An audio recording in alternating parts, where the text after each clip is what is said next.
وہ کہتے ہیں کہ اللہ نے اس آیت میں انفسنا کہا ہے کہ علی رضی اللہ عنہ کی جان تھی. بہت چیزیں اس پہ لکھی ہیں.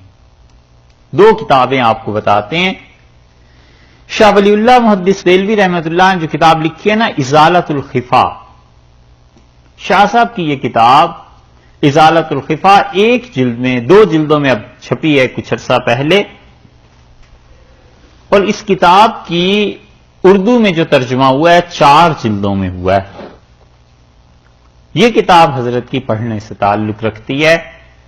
خلفائے راشدین کی خلافت کے سلسلے میں، اور خاص طور پہ جو اس کا مقدمہ ہے نا، اتنی اچھی تحریر ملے گی نہیں. پھر حضرت نے مقدمے میں اصول بیان کیے ہیں کہ خلافت راشدہ چیز کیا ہے. اور اس کتاب کو ہے کتاب ماشاءاللہ ویسے بھی بہت اچھی، لیکن اگر اسے آپ مولانا اسماعیل شہید رحمۃ اللہ علیہ جو حضرت کے پوتے تھے، شاہ ولی اللہ صاحب رحمۃ اللہ علیہ کے پوتے تھے نا، انہوں نے جو لکھی ہے منصب امامت، اس کے ساتھ ملا کر پڑھیے تو پھر پتہ چلتا ہے کہ یہ خلافت کیا چیز ہے، امامت کیا چیز ہے، یہ کیا منصب ہوتا ہے، اور مسلمان اس کی کیا حفاظت کرتے تھے، اور اس کی شرائط کیا ہیں. اور یہ ان لوگوں کے لیے بہت بڑا جواب ہے جو اپنی لا علمی کی وجہ سے بیچارے یہ کہتے ہیں کہ اسلام کا سیاسی نظام کیا ہے، اور جو اعتراض کرتے ہیں کہ اسلام کا کوئی سیاسی نظام ہے ہی نہیں سرے سے، یہ ان کے منہ پہ جوتا ہے. پڑھتے نہیں ہیں خام خواہ اسلام کو. ایک تو ہے لا علمی ہوتی ہے آدمی کی، وہ ہوتا ہے ٹھیک ہے، پوچھتا ہے سوال، اس کا جواب دینا چاہیے، لیکن ایک یہ کہ محنت نہ کرنا اور یہ کہنا کہ اسلام کا تو کوئی سیاسی نظام ہے ہی نہیں. شاہ صاحب کی ازالۃ الخفا آپ پڑھیں گے، اس میں اس آیت پر بھی حضرت نے بات کی ہے. اور دوسری چیز یعنی وہ اس کے ساتھ منصب امامت ملا کر پڑھیں تو ایسے ہی ہے جیسے چائے ویسے بھی شاندار بنی ہو اور اوپر سے بالائی کوئی ڈال دو. وہ کہتے ہیں لکھنؤ میں مانگ رہی تھی کوئی فقیرنی بیچاری بیٹھی ہوئی کہ اللہ کے بندے زردہ کوئی کھلا دے، میٹھا کھلا دے. تو کوئی بھلے مانس صاحب جیسا گزرا، اس نے پلیٹ زردے کی لے کے سامنے رکھ دی. تو جب وہ چلا تو اس نے پھر وہی صدا شروع کر دی کہ کوئی میٹھا کھلا دے، میٹھا کھلا دے. تو اس نے کہا کہ اماں یہ سامنے رکھا ہے، کھاتی کیوں نہیں؟ تو اس نے کہا بیٹا بالائی کے بغیر بھی کوئی کھایا جائے. تو شاہ صاحب رحمۃ اللہ علیہ کی ازالۃ الخفا جو ہے وہ خود ہی بڑی چیز ہے، لیکن اس کو ساتھ ملا کر آدمی پڑھے نا منصب امامت کو، پھر پتا چلتا ہے. اور دوسری کتاب کوئی مثال جس کی نہیں ملتی، کوئی مثال نہیں ملتی، شاہ عبد العزیز صاحب محدث دہلوی رحمۃ اللہ علیہ کی ہے، اور وہ ہے تحفہ اثنا عشریہ. اس تحفہ اثنا عشریہ کو پڑھو اور اس کے بعد کچھ مت پڑھے شیعہ سنی مسئلے پہ. شاہ صاحب رحمۃ اللہ علیہ نے ایسی کتاب لکھی ہے، حق یہ ہے کہ اس آدمی کے کوئی کارنامہ نہ ہوتا تو یہ ایک کتاب ان کا بڑا اور امام ہونے کا ثبوت تھی. شیر کا کہتے ہیں ایک ہی بچہ ہوتا ہے. حضرت کی جو کتاب ہے نا یہ تحفہ اثنا عشریہ، کمال کی چیز، لیکن ہے وہ کسی استاد سے پڑھنے کے قابل. اردو میں بھی ترجمہ اس کا ہو گیا ہے، انہوں نے بھی اس کا جواب دیا. 2 باتیں. اور تیسری بات یہ ہے کہ اللہ تعالی نے فرمایا وَأَنفُسَنَا وَأَنفُسَكُمْ، ہم اپنی جانوں کو حاضر کرتے ہیں، تم اپنی جانوں کو لے آؤ. حضرت علی رضی اللہ عنہ آخر کس دلیل سے رسول اللہ صلی اللہ علیہ وسلم کی جان بنتے ہیں؟ حضرت صلی اللہ علیہ وسلم کو ان سے کہیں زیادہ محبت اور لوگوں سے بھی تھی. جتنی احادیث حضرت علی رضی اللہ عنہ کے لیے آئی ہیں اور احادیث باقی صحابہ رضی اللہ عنہ کے لیے آئی ہیں. ہمیں جو اعتراض ہے وہ اس بات پر کہ جب وہ اس آیت سے یہ ثابت کرنا چاہتے ہیں کہ خلافت تینوں خلفاء نے غصب کی تھی، الیاذ باللہ یہ کفر ہے. اور اس کا کفر ہونا اتنا کھلا ہوا ہے کہ اب کیا اس پہ دلائل دیں. صاف بات یہ ہے کہ رسول اللہ صلی اللہ علیہ وسلم کے بعد کوئی آدمی مسلمان نہیں رہا تھا،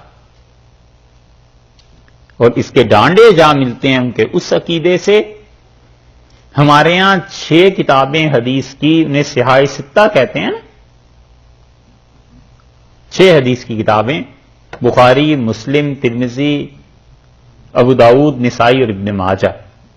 ان کے ہاں صحاح اربعہ ہیں، 4 کتابیں وہ کہتے ہیں حدیث میں ہمارے ہاں ٹاپ کی ہیں، اور اس میں وہ بار بار ذکر کرتے ہیں کہ رسول اللہ صلی اللہ علیہ وسلم کے بعد سارے مرتد ہو گئے تھے سوائے 3 آدمیوں کے، سوائے 6 آدمیوں کے. بہت زیادہ تیر ماریں تو 9 آدمیوں کے نام لے لیتے ہیں، کہتے ہیں سب مرتد ہو گئے تھے. ایک حضرت فاطمہ، علی، حسن، حسین، ابوذر، یاسر 6، سلمان رضی اللہ عنہ اور مقداد رضی اللہ عنہ 8، ایک آدھ اور بھی کسی کا نام لیتے ہیں. بس یہ 9 آدمی مسلمان تھے، باقی سب مرتد ہو گئے تھے. کیونکہ اس کے بغیر بات بنتی نہیں کہ ایک طرف انہیں مسلمان بھی مانے، دوسری طرف یہ بھی مانے کہ انہوں نے ظلم کیا. اور پھر حضرت علی رضی اللہ عنہ نے کیا کیا بھائی؟ یہ پچھلے پہلے تینوں خلفاء کے پیچھے نماز بھی پڑھتے رہے. پھر وہ اس لیے داستانیں گھڑتے ہیں کہ حضرت بکر رضی اللہ عنہ نے یہ ظلم کیے، ان کو چھوڑ دیں. یہ تو پچھلے تھے جنہوں نے لکھا ہے. آپ خمینی کی کتاب اٹھائیں نا جو انہوں نے لکھی ہے.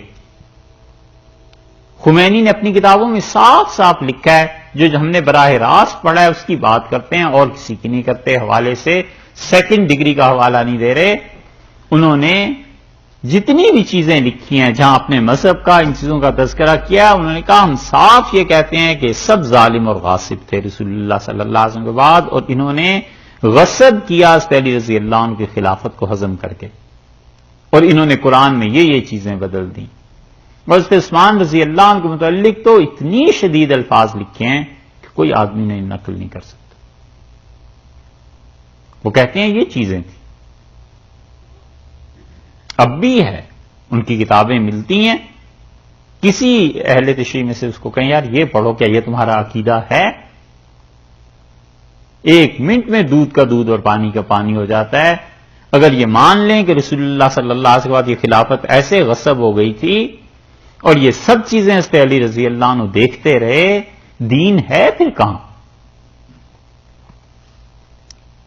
قرآن وہ پورا نہیں. آنظر صلی اللہ علیہ وسلم پوری زندگی میں 23 برس اتنی بھی تربیت نہیں کر سکے کہ لوگوں کے دل مال کی محبت سے پاک کر جاتے، حکومت کی طلب سے پاک کر جاتے. تو پھر دین ہے کہاں؟ کون سا اسلام رہ جاتا ہے؟ قرآن مشکوک ہو کے نکل گیا، صحابہ رضی اللہ عنہ علیہ باللہ سارے کافر ہو گئے. پھر لے دے کے ایک اہل بیت ہی رہ جاتے ہیں. اور اہل بیت بیچارے اتنے کمزور تھے کہ اس نے حضرت علی رضی اللہ عنہ کے پر ہونے والے مظالم کا ذکر کیا ہے، خمینی نے بھی اور لوگوں نے بھی. اور حضرت علی رضی اللہ عنہ سے حضرت عمر رضی اللہ عنہ نے پیغام بھیجا کہ آپ کی جو صاحبزادی ہیں حضرت فاطمہ رضی اللہ عنہ سے، میں اس سے شادی کرنا چاہتا ہوں. حضرت علی رضی اللہ عنہ کی حضرت فاطمہ رضی اللہ عنہ سے جو اولاد تھی ان میں ایک حضرت حسن تھے، ایک حسین تھے رضی اللہ عنہما 2، اور تیسرے یہ کہتے ہیں کہ محسن تھے.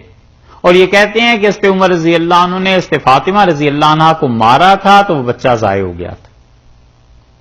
یہ چیز کہ انہوں نے صحابہ رضی اللہ عنہ نے مل کے حضرت علی کے گھر کو آگ لگا دی تھی اور حضرت فاطمہ رضی اللہ عنہ کو مارا تھا، یہ چیزیں یہ سب لکھتے ہیں. اور طبقات ابن سعد کی ایک روایت کے مطابق بعض لوگوں نے لکھا ہے. اب طبقات ابن سعد جو ہے وہ چھپی نہیں تھی.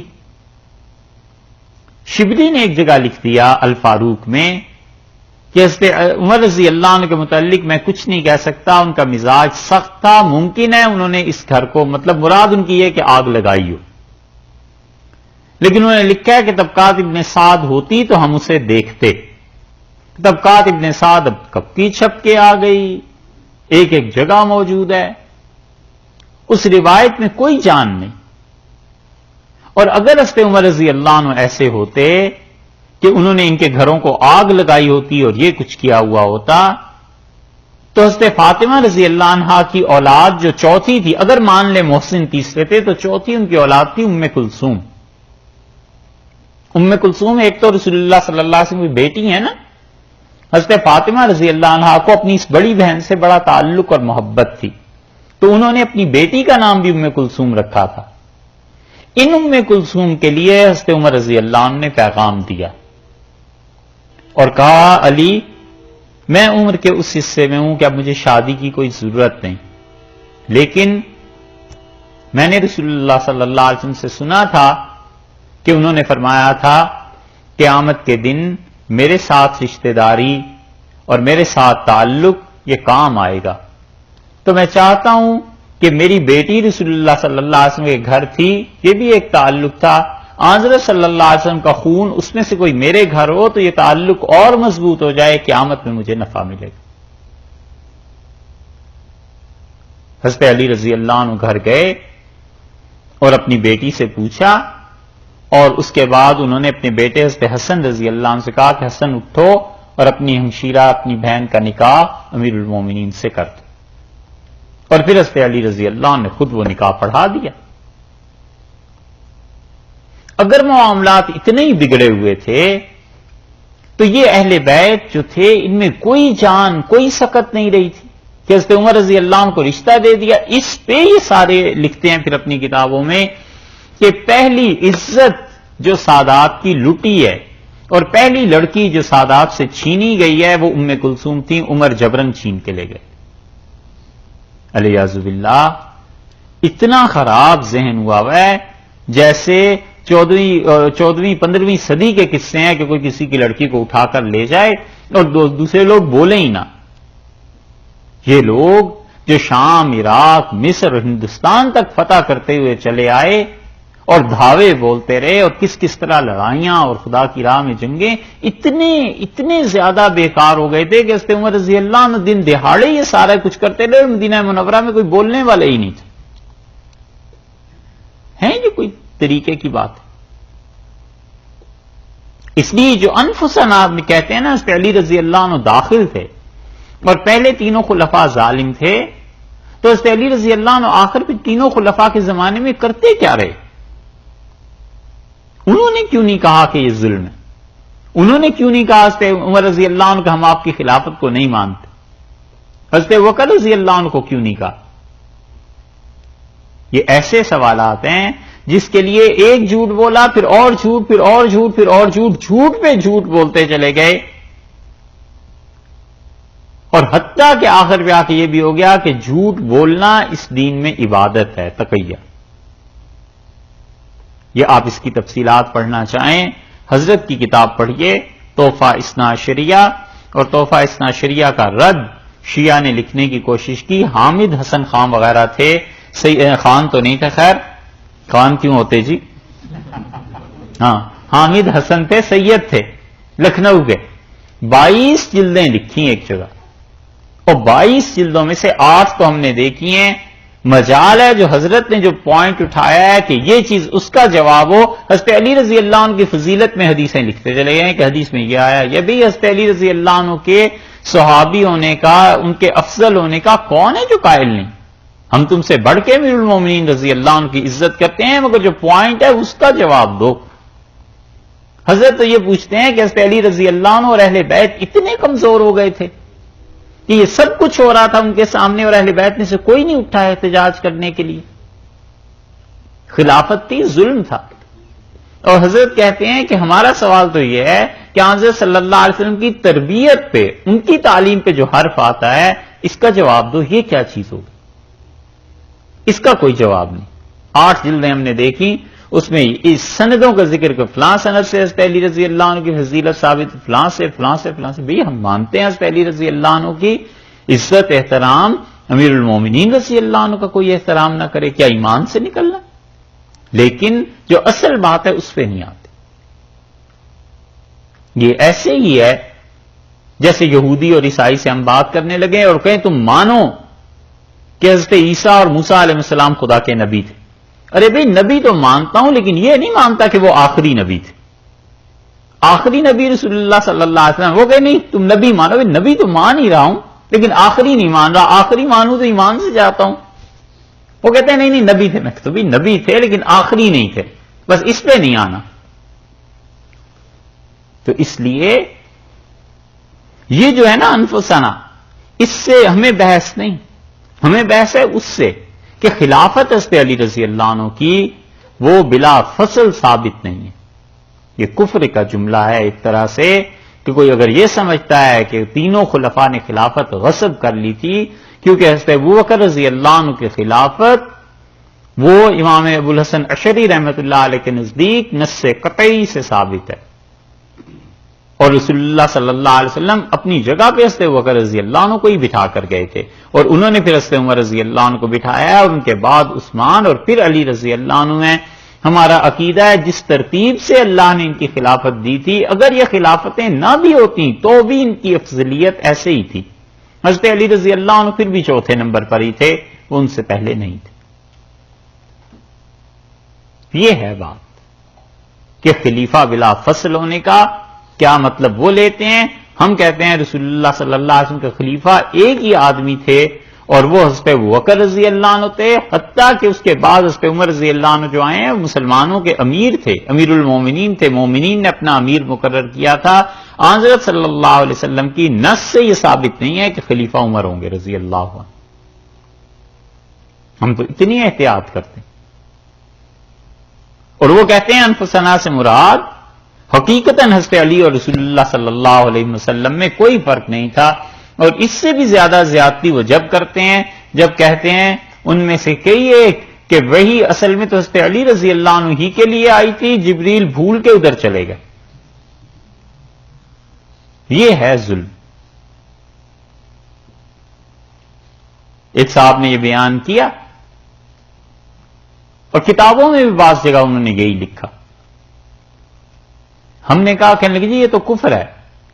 میں نے کہا یہ تو کفر ہے ہی ہے, لیکن جو اس عقیدے کا قائل ہو کیا تم اسے بھی کافر کہتے ہو یا نہیں؟ اس پہ پھنس کے, اس لیے کہ اپنے ہی بھائی کہتے تھے نا, تب کیسے کہیں کہ وہ بھی کافر ہے؟ میں نے کہا اس کو بھی مانو.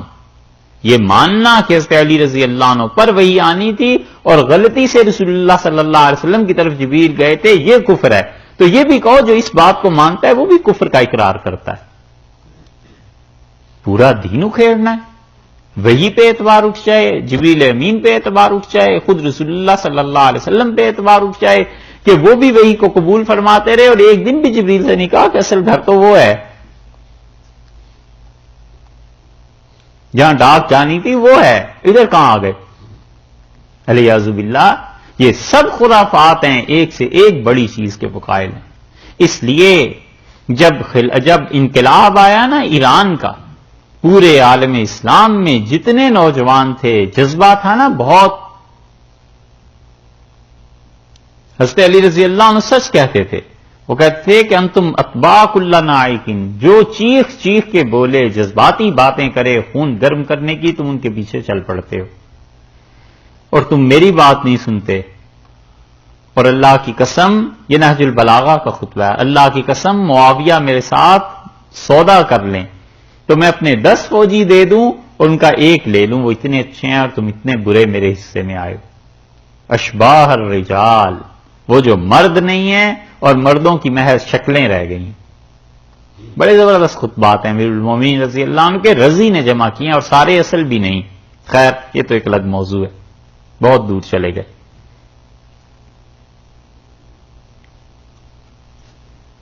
کہاں سے بات کریں, اتنی باتیں.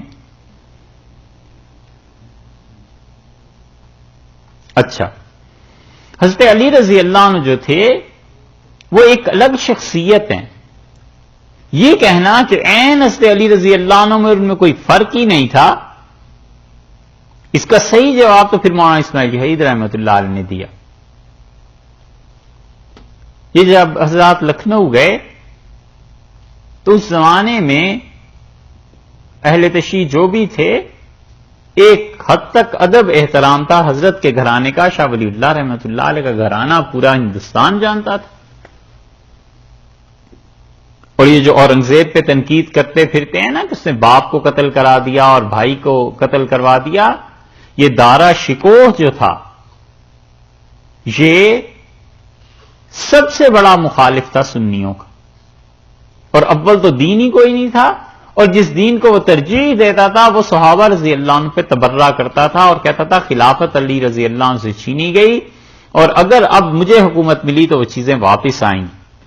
اسی لیے اورنگزیب رحمت اللہ علیہ جب اپنی اولاد میں تقسیم کر گئے تو لاہور میں ایک مولوی صاحب نے خطبہ دیا، اور اورنگزیب کے بیٹے وہ تھے وہاں پہ، اور وہ متاثر تھا اپنے چچا دارا شکوہ سے، اور اس نے کہا کہ خبردار جو کبھی خطبے میں جمعے میں خلفاء کا نام لیا۔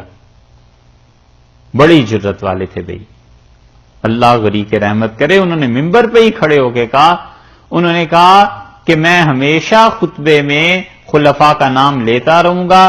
زندگی میں 3 خواہشات کی تھیں، ایک حج کی اللہ نے پوری کرا دی، دوسرا چاہتا تھا قرآن یاد ہو جائے، وہ بھی اللہ نے فضل فرمایا ہو گیا، تیسری شہادت کی تمنا ہے شاید آپ کے ہاں ہی پوری ہو جائے۔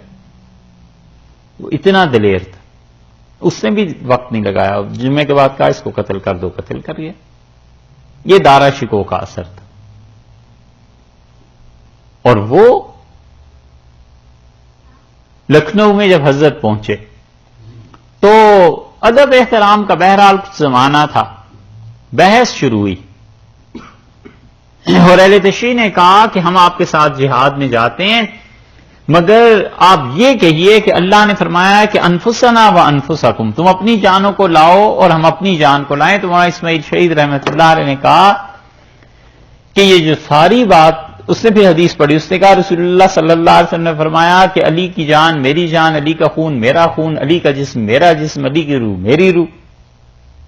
یہ سارا کچھ جب پڑھ کے وہ فارغ ہوئے تو حضرت نے فرمایا میں صرف ایک بات پوچھتا ہوں کہ یہ جتنا کچھ آپ نے کہا ہے اس سے مراد یہ ہے کہ رسول اللہ صلی اللہ علیہ وسلم فرمایا میرے بڑے قریبی ہیں، گویا میری جان ہے، میری روح ہے، میرا جسم ہے، میرا خون ہے، یا یہ حقیقی ہے؟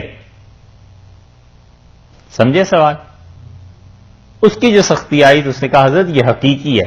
فرمایا اچھا اگر یہ حقیقت میں ایسے ہی ہے تو فاطمہ سے نکاح کیسے ہو گیا؟ اگر یہ حقیقی ہے تو اس نے فاطمہ رضی اللہ عنہا سے آل اللہ مراتبہا نکاح کیسے ہو گیا؟ اس پہ چپ ہو گئے۔ یہ ہے انفسنا۔ ہم کہتے ہیں حضرت علی رضی اللہ عنہ بھی اگر مراد ہیں تو ہوں گے بھائی، اس کو خلافت کے ساتھ کہاں جا کے ملاتے ہو؟ وہ کفر اسلام کی بات ہو جائے گی اگر یہ مان لیا جائے کہ خلفاء غاصب تھے علیہ باللہ، دین میں کچھ باقی نہیں رہتا۔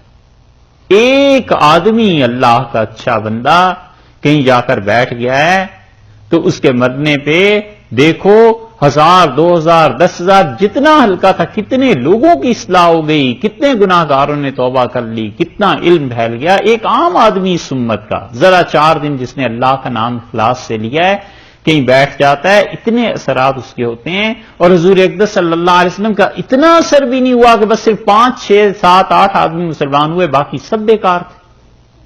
ہے کوئی تک؟ اس لیے یہاں سے جو خلافت ثابت کرتے ہیں نا، یہ کتابیں میں نے بتائی ہیں آپ کی، ان کو پڑھیے گا۔ حیدرآباد والوں میں اور اودھ والوں میں ایک زمانہ ایسا گزرا ہے کہ ایک دوسرے کو برداشت نہیں کرتے تھے۔ اودھ سمجھتے ہیں؟ اچھا کون کون سے علاقے اس میں؟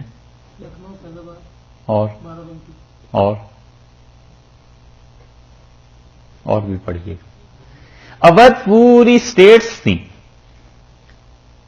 یہ لوگ ان میں غلبہ تھا اہل تشریع کا، اور حیدرآباد والے یہ پکے سنی، اور سنی بھی چلو ہو جتنا بھی، اوپر سے حنفی بھی،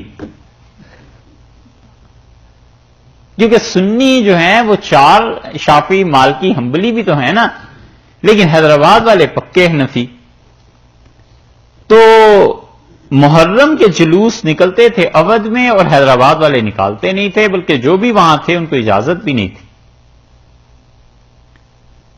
اودھ میں جب حکمران بدلے تو ان میں ایسے حکمران بھی آئے کہ جنہوں نے کہا کہ حیدرآباد والوں کے ساتھ تعلق ہے، اسٹیٹ ہے، نظام، یہ لوگ کافی طاقتور ہیں، ہمیں آپس میں ایک دوسرے سے تعلقات بنا کر رکھنے چاہیے، اور یہ شیعہ سنی جو مسئلہ ہے یہ چھوڑ دینا چاہیے۔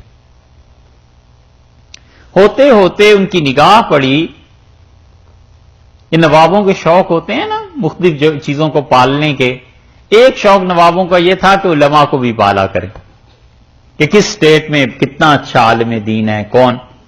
مفتی سراج الدین صاحب رحمۃ اللہ علیہ تھے، اودھ رہنے والے وہیں کے تھے، لکھنؤ کے، اور اودھ والوں کو پتا چلا کہ لڑکا ابھی 19-20 سال کا ہے لیکن اتنا پڑھا لکھا، اتنا شارپ، اتنا ذہین، اتنا اچھا ہے، اور حیدرآباد والے لے جا رہے ہیں۔ تو نواب صاحب نے بلوا لیا اور انہوں نے کہا ہم تو آپ کو نہیں جانے دیں گے، آپ تو یہیں کی پیدائش ہیں اور یہاں آپ نے اتنا لکھا پڑھا سب کچھ، اور آپ کو حیدرآباد والے لے جائیں۔ ان کا نواب صاحب بات یہ ہے کہ میں سنی ہوں، آپ حضرات کا مسلک فقہ جعفریہ کا ہے تو ہماری آپس میں بنے گی نہیں۔ ان کا کچھ ہو جائے صاحب، آپ کو نہیں جانے دینا حیدرآباد۔ رکھ لیا۔ قصہ مختصر یہ کہ ایک دن نواب صاحب کے جی میں آئی، انہوں نے کہا مفتی صاحب اس مرتبہ جو محرم ہو رہا ہے نا، اس میں جی چاہتا ہے کہ حیدرآباد والوں کو بھی بلائیں اور ان سے یہ درخواست کریں کہ کوئی لائحہ عمل مل کے طے کر لیتے ہیں، آپس میں لڑنا مناسب نہیں، اور مذہب کی بنیاد پہ کیا تعلقات خراب کرنے ہیں، کچھ تھوڑی سی نرمی آپ دکھائیں، کچھ ہم دکھائیں تو یہ ہوگی۔ مفتی سراج الدین صاحب نے سمجھایا کہ نواب صاحب یہ بات نہیں ہو سکتی، خام خواہ ہم بحث کریں، آپ حضرات اتنے سخت ہیں مجتہدین، یہاں تبرہ ہوتا ہے لکھنؤ میں، اور وہ حیدرآباد والے جلوس نہیں نکالنے دیتے، کسی کو پر نہیں مارنے دیتے، تو یہ دونوں ایک دوسرے کو برداشت نہیں کریں گے۔ پر نوابوں کے جو جی میں آ جائے، لمبی بحث انہوں نے کی، مفتی صاحب نے کہا جیسے آپ کی مرضی، تو طے یہ پایا کہ محرم میں حیدرآباد سے لوگ آئیں گے اور ان کے سامنے مجتہدین تقریریں کریں گے، اور جن علماء کو وہ لے کے آئیں گے وہ بھی تقریریں کریں گے اور کوئی فیصلہ کر لیں گے۔ حیدرآباد والوں کے پاس درخواست گئی، کچھ بحث مباحث کے بعد منظور ہو گئی، آ گئے۔ تقریر جب حیدرآباد والوں نے جوابات دیے جو شیعہ علماء نے مسائل اٹھائے تھے، ان میں ایک بہت ہی تیز تھے مجتہد، اور بات بات پہ وہ فارسی کا ایک شعر پڑھتے تھے اور کہتے تھے کہ کچھ نہ کچھ تو صاحب ہوا ہی ہوگا نا، تو ہی تو بات ہوتی ہے، جب تک چیز نہ ہو چیزیں نہیں کہتا کوئی، تانا باشد چیز کس نہ گویت چیز ہا۔ پھر ایک شعر چھوڑتے تھے کہ حضرت عمر رضی اللہ عنہ نے یہ کیا یہ کیا، چلیے یہ نہ صحیح مگر کچھ نہ کچھ تو ہوا ہی ہوگا، ایسے ہی تو نہیں روایات آ جاتی۔ پھر انہوں نے بات شروع کی حضرت عثمان رضی اللہ عنہ پہ کہ حضرت عثمان رضی اللہ عنہ ایسے تھے ویسے تھے، آپ کی کتابوں میں بھی آتا ہے، یہاں بھی، ہم اس بات کو نہیں مانتے صاحب، لیکن بہرحال کچھ نہ کچھ تو تھا، تانا باشد چیز کس نہ گویت چیز ہا، جب تک چیز نہ ہو لوگ چیزیں نہیں کہتے۔ مفتی سراج الدین صاحب رحمۃ اللہ علیہ پہلے تو کرتے رہے برداشت، چپ کر کے سنتے رہے، آخر جب نواب صاحب نے کہا کہ کوئی فیصلہ اس میں ہونا چاہیے، وہ تقریر کر کے بیٹھے تو مفتی صاحب آ گئے اسٹیج پہ، انہوں نے کہا صاحب بڑا ہی اچھا صلح کا مسئلہ انہوں نے بتایا ہے، جب تک کوئی چیز نہ ہو لوگ یہ نہیں کہتے کہ چیزیں ہیں، بہت اچھا، یہی ہے فکرہ، اسی پہ فیصلہ کر لیتے ہیں کہ کچھ نہ کچھ تو ہوا ہی تھا، جو حضرت عثمان رضی اللہ عنہ کے متعلق اتنی باتیں ہیں، کچھ نہ کچھ تو ہوا ہی ہوگا جو حضرت عمر رضی اللہ عنہ کے متعلق اتنی باتیں ہیں، تو پھر اس طرح کریں کہ ہم سب مل کے عقیدہ طے کرتے ہیں تاکہ حیدرآباد اور اودھ میں لڑائی نہ ہو۔ بڑے خوش ہوئے لوگ، اور نواب صاحب تو واہ واہ واہ واہ، ان کا حضور لکھیے کس نہ باشد چیز تا نہ باشد چیز کس نہ گویت چیز ہا، جب تک چیز نہ ہو چیزیں نہیں بنتی۔ ان کا دیکھیے صاحب بات ہے صاف، یہ جتنے یہودی اور عیسائی ہیں ان کا عقیدہ دیکھیے تو یہ اپنے انبیاء علیہ السلام کو اور مختلف لوگوں کو خدا کا بیٹا مانتے ہیں، عیسیٰ علیہ السلام کو خدا کا بیٹا ہی کہتے ہیں نا، اور ادھر مشرکین مکہ کو دیکھیے تو وہ فرشتوں کو خدا کی بیٹیاں کہتے ہیں، تو کچھ نہ کچھ تو ہو گئی، اللہ کے بیٹے نہ صحیح، بیٹیاں نہ صحیح، بھانجے بھتیجے کچھ نہ کچھ تو ہوگا. تانا باشد چیز کس نہ گویت چیز ہا. جب تک چیز نہ ہو چیزیں تھوڑا ہی بنا کرتی ہیں. تو بھتیجے بھانجے وانجے کچھ مان لیجئے، باقی بیٹے بیٹیوں کے ہم قائل نہیں ہیں. انہوں نے کہا ایک طرف تو آپ لوگ ہیں، حضور اکبر صلی اللہ علیہ وسلم کو سب کچھ مانتے ہیں، ایک طرف وہ کفار مکہ ہیں، وہ تو کہتے تھے جادوگر تھے، وہ تو کہتے تھے کہ شوبدے دکھاتے تھے. تو نہ تو ہم یہ مانیں کہ وہ جادوگر تھے اور نہ یہ مانیں جو کچھ یہ کہتے ہیں. تو درمیان کی کوئی بات کر لیجئے، کوئی نظر بندی کا عمل کرتے ہوں گے، کچھ نہ کچھ تو کرتے ہوں گے. جب تک چیز نہ ہو چیزیں تھوڑا ہی بنا کرتی. تانا باشد چیز کس نہ گویت چیز ہا. اب تو وہ آگ تو لگ نہیں رہی. اور انہوں نے کہا دیکھیے صاحب، اور بات تیسری بھی سن لیں، عقیدے میں یہ لکھ لیجئے، آپ ہیں حضرت علی رضی اللہ عنہ کو کتنا بڑا مقام اور درجہ دیتے ہیں، اور آپ کے مقابلے میں وہ حضرت علی رضی اللہ عنہ کے زمانے میں خارجی تھے، علیہ باللہ وہ کافر کہتے تھے. تو نہ تو اتنا اچھا مانے جتنا آپ کہیں، نہ بالکل ہی کافر مانے، یہی کوئی فاسق فاجر وغیرہ وغیرہ ایسے کچھ مان لینا چاہیے. تا نہ باشد چیز کس نہ گویت چیز ہا. چیز نہ ہو تو چیزیں تھوڑا ہی بنا کرتی ہیں. اٹھ کھڑے ہوئے لوگ، اور نواز صاحب نے کہا صاحب کیا کہہ رہے ہیں، ان کا کرا لو اور ان کی صلاح بس. انہوں نے کہا اتنی باتیں انہوں نے سنائی جھوٹ پہ مبنی. تو یہاں کیا ہے، یہاں بھی تو کوئی چیز ہوگی تو ہی اللہ کے متعلق رسول صلی اللہ علیہ وسلم اور علی رضی اللہ عنہ کے متعلق باتیں. تو یہ کہنے کا مطلب یہ ہے کہ جھوٹ جو سنتے ہیں اور چلاتے ہیں ایسے ہی ہے کہ جتنا بھی تشریح کرتے چلے جاؤ، انفسنا و انفسکم، رسول اللہ صلی اللہ علیہ وسلم علی رضی اللہ عنہ میں فرق ہی نہیں تھا علیہ باللہ. اس لیے یہاں پر یہ جو چیز ہے، ہم کہتے ہیں اگر حضرت علی رضی اللہ عنہ ثابت بھی فرض کر لو ہو جائیں اور اہل بیت کا اور سادات کی سارا تفوق اور برتری ثابت بھی ہو جائے، تو بھی رسول اللہ صلی اللہ علیہ وسلم کے جو باقی صحابہ کرام رضی اللہ عنہ تھے ان کو کافر کہنا اور علیہ باللہ ان کو غاصب کہنا، یہ پورے دین کی بنیاد اکھیڑنا ہے. تو اللہ تعالی نے فرمایا کہ ان سے کہیے کہ تم بلاؤ اپنے بیٹوں کو اور ہم اپنے بیٹوں کو، اور ہم اپنی عورتوں کو اور تم اپنی عورتوں کو، اور ہم اپنی جانوں کو اور تم اپنی جانوں کو، ثم نبتہل، اور پھر اس کے بعد ہم گڑ گڑائیں، فنجعل لعنت اللہ علی الکاذبین، اور ہم اللہ سے دعا مانگیں کہ اللہ تیری لعنت پڑے، پھٹکار پڑے ان پر جو جھوٹے ہیں. اس پہ وہ نہیں آئے، اور انہوں نے رسول اللہ صلی اللہ علیہ وسلم سے طے کیا کہ آپ جتنا ہمیں کہتے ہیں جزیہ ہم دینے کے لیے تیار ہیں. حضرت صلی اللہ علیہ وسلم نے 2000 یا 4000 یمن کی چادریں اس پہ اور بعض چیزیں اور انہوں نے لکھوا دی تھی، وہ گئے اور اس پہ قائم رہے ہیں، اور پھر انہوں نے مباہلہ نہیں کیا. ان ھذا، اور یہ چیز جو ہم نے آپ کو بتائی ہے، یہ سارے قصے حضرت عیسیٰ علیہ الصلوۃ والسلام کی پیدائش، حضرت عیسیٰ علیہ الصلوۃ والسلام کی تخلیق، ان کا مخلوق ہونا اور خدا نہ ہونا، ان ھذا، بلا شک و شبہ یہ لہو القصص الحق، یہ سچی بات ہے جو ہم نے آپ سے بیان کی ہے، یہ سچائی پر مبنی ہے، یہ علم ہے، یہ وحی ہے. وما من الہ الا اللہ، اور اللہ کے علاوہ لوگوں کوئی الہ نہیں. یہ وہی جملہ ہے جس کا ہم اقرار کرتے ہیں لا الہ الا اللہ کہہ کے. اللہ نے فرمایا وما من الہ الا اللہ، اور لوگوں اللہ کے علاوہ کوئی خدا نہیں. وان اللہ، اور بلا شبہ اللہ لہو العزیز الحکیم، اسی کی ذات ہے جو غالب ہے، اسی کی ذات ہے جو حکمتوں والی، غلبہ اس کا ہے، حکمرانی اس کی ہے، طاقت اس کی ہے.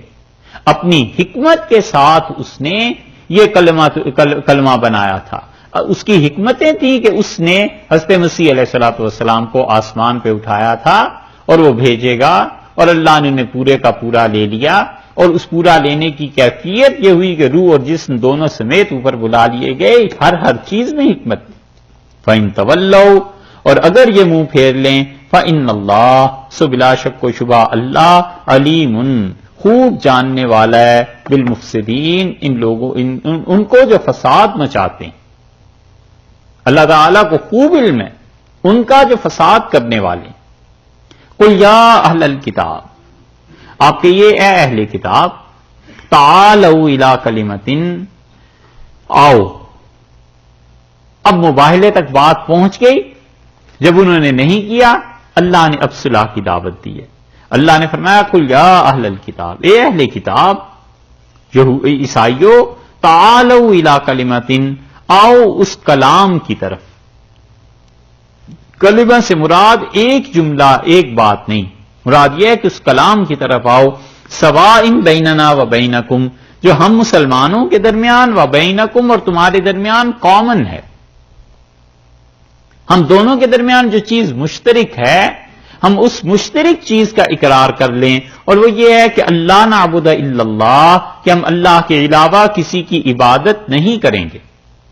اب تک بائبل میں ایسی چیزیں مل جاتی ہیں جن سے پتا چلتا ہے کہ انہیں بھی حکم یہی تھا کہ اللہ کے علاوہ کسی کی عبادت نہ کریں.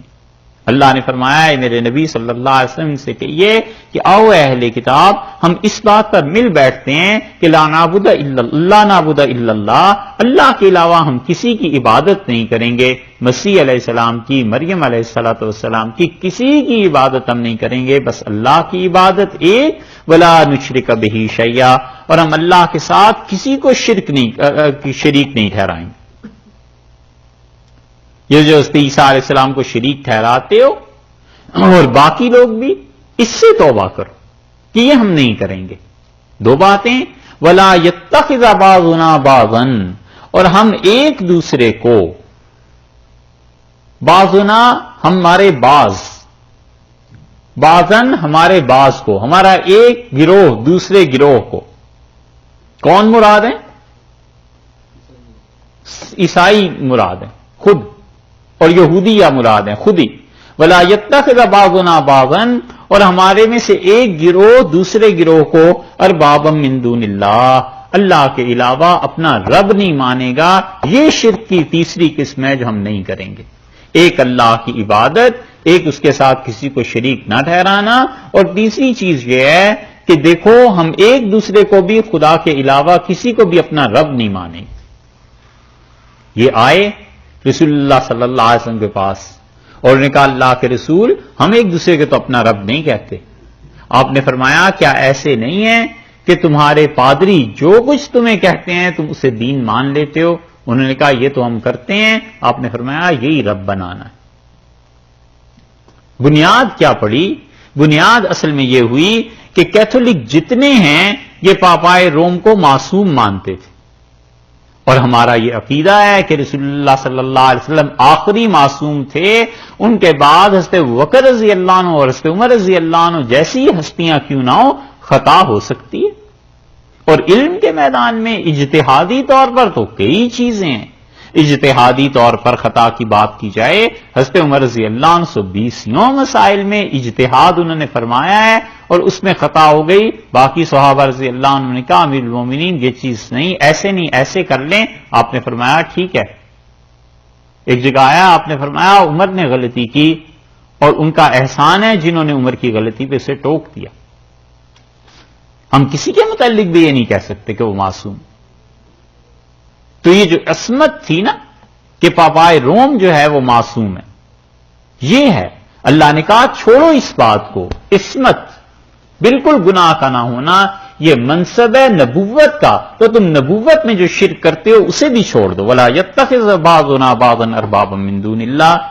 اور چرچ کی عصمت یہ تو بہت عرصہ